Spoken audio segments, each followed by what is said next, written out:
Good evening, Richard Dreyfuss. Hi. It's so great to see you. Thank you for being our guest programmer here on TCM tonight. My pleasure. You're not only an Academy Award-winning actor, you're an author, you're an activist. You've chosen two films that have two things in common. They're truly iconic, and they both relate to your most recent book, which is called One Thought Scares Me, which we'll talk about.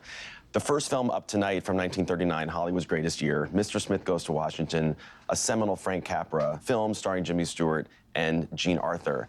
This is a movie that really walks an interesting line because it has a cynicism to it, but yet being a Frank Capra film, it's also truly inspirational.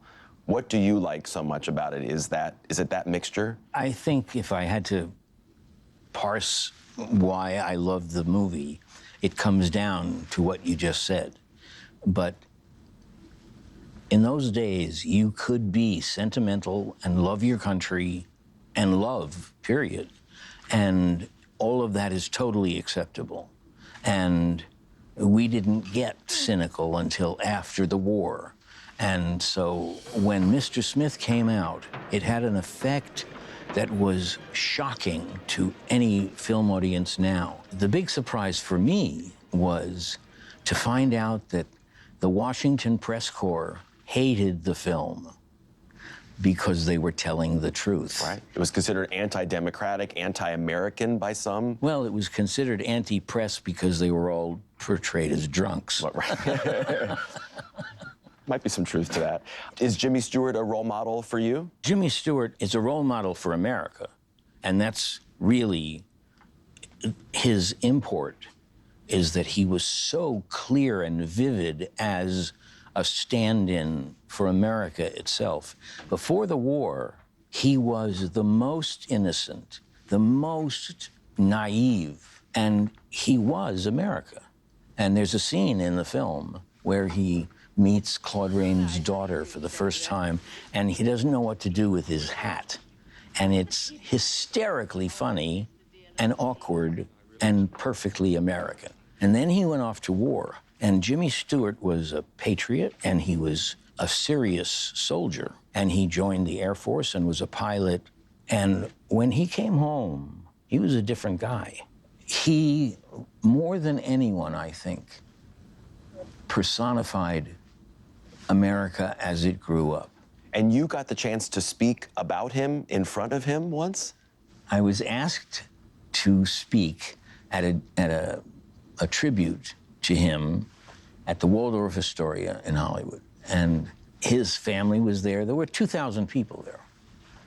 And I told them about what I saw in him pre-war and post-war. I mean, this guy had been a star since 1934.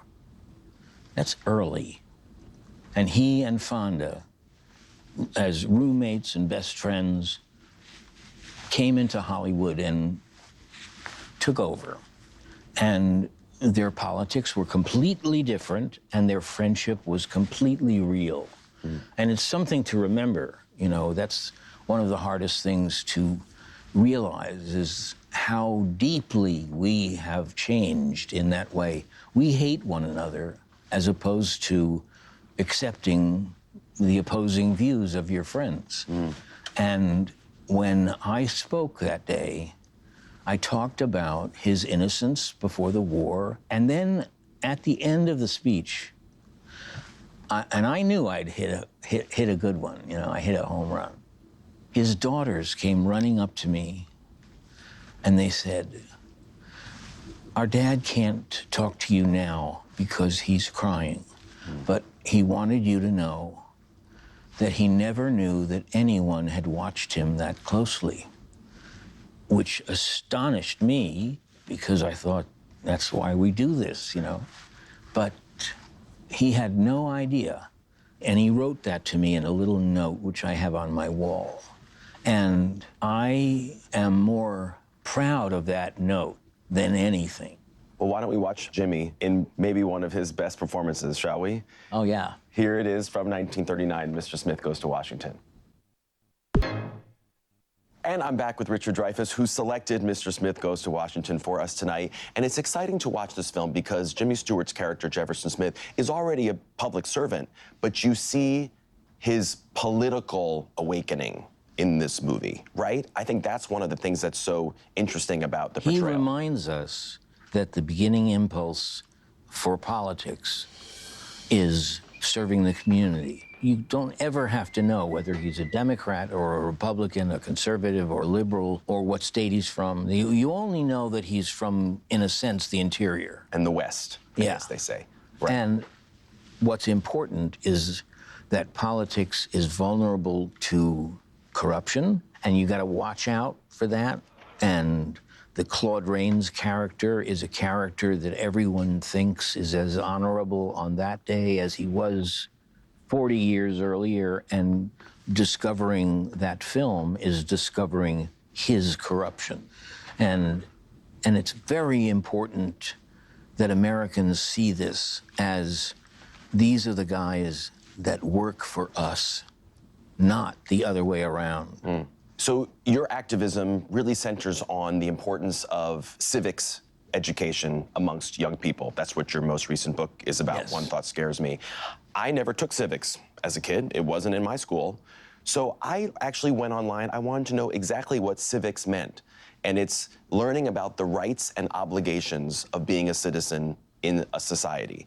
So I'd be curious, from your point of view, which half of it is more important for young people to learn, their rights or their obligations? Or for you, is it equal? Well, they have to, in my opinion, if you know the difference between America's calling on the young to pass all of this on, that's the most important thing to remember. By taking it away, as has happened, we took it away in secret. Remember that the revolution, when we made the revolution and freed ourselves from Great Britain, that was the biggest news in the world. There was nothing bigger. So that when we dropped civics, we did it in secret. We dropped it without telling anybody. And it has harmed the intellect of our children. It has harmed the intellect of our politics. It has corrupted everything about the revolution. Is there hope to bring it back? You betcha. You know, everyone, we don't hold anybody accountable for anything anymore. And all of these politicians and corporations and judges, they should all be serving time up the river. Your passion is evident. It's appreciated. We thank you. Don't go anywhere. Richard Dreyfuss has chosen another film for us to watch, a true classic from 1955, starring James Dean. Stick around. Richard Dreyfuss, welcome back. Thanks again for being our guest programmer tonight. We really appreciate it here at TCM. The second film that you've chosen, another great classic, Rebel Without a Cause from 1955, directed by Nicholas Ray and starring James Dean, Natalie Wood, Sal Mineo. A truly unforgettable performance by an unforgettable actor, James Dean. Is he one of the reasons why you chose this? Is it more of the subject matter? What intrigues you? It is the subject matter, but Rebel Without a Cause, the name of it, when you look at it, you realize it's saying exactly what I was writing about in the book. That generation was too young to help their fathers in World War II and too old to take drugs with us, their younger brothers and sisters. They were, in a sense, the first missionless generation. They were without any kind of connection, and they were like what I see as when the Macy's Day Parade balloon is disconnected and floats away. That's that generation. And we didn't see how easy it might have been to grab that balloon and keep it. And we didn't. So that for the first time since we had schooling, since education, we had a generation that said, nah, we don't have to do that. And they did. And without it, we are stuck in nothing land. Well, the book you're referring to, One Thought Scares Me, is about the importance of civics education amongst young people and what you see as the dangers if young people are not taught civics. I went back and watched the trailer for Rebel Without a Cause, and obviously trailers are always filled with hyperbole. back in those days particularly, but splashed across the screen describing this film, they say it's about today's most vital controversy. So in the mid-1950s, that's how this movie was being sold, as a movie that was tackling arguably the most important controversial issue of juvenile delinquency. That's right. And also, by the time this became a film, his celebrity had so overwhelmed the plot that it was, people were just totally in love with him. I have friends who described to me that the day after he died, Sunset Boulevard was a sea of black leather jackets, white T-shirts, and cigarettes hanging from their lips while their tears were floating down their cheeks, because they were all shaken that something dear had been taken from them. They didn't think about the plot. They thought about his loss. And the movie came out only a few weeks after his death. You were a young boy at this point, probably too young to be attuned to James Dean, and you were about 8 years old, I think, at this point, because it's 1955. Sorry to out you as far as the birth year, but at what point did James Dean mean something to you? Well, I was an actor, and all actors at that time divided themselves into certain camps. I was a Brando actor, not a Dean actor. Okay. And there are stories about the two of them. They're at a party, and they're not in the orbit of the other.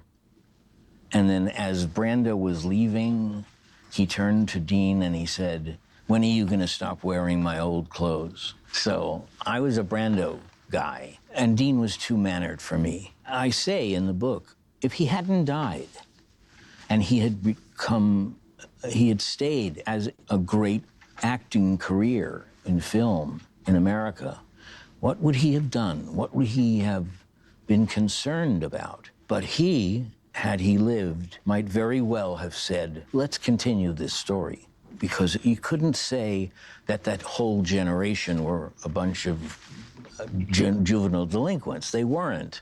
Right. And they wanted to be a part of something big. And their fathers had already outdone them by fighting the war. What could they do?